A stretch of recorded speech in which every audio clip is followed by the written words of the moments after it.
Material management is essential for any manufacturing plant and warehouse, whether it is of medicine, dairy, or cosmeceuticals. Hey, I'm Swati, and I came up with an idea of developing a tool which we can provide to other organizations in Birmingham for great values, which are managing planning of raw materials to final products.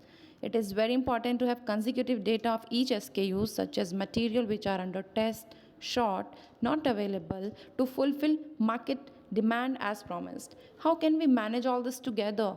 Here's the idea. We can develop a tool with the help of SAP which will provide clear visibility of market requirement for next 6 months and 2 months of firm data so that we can pre-plan. Also, this tool will improve strategies for inventory and occupancy wise planning in order to reduce costing and manpower. With the help of updated data, the productivity and profit will gradually increase. Thank you.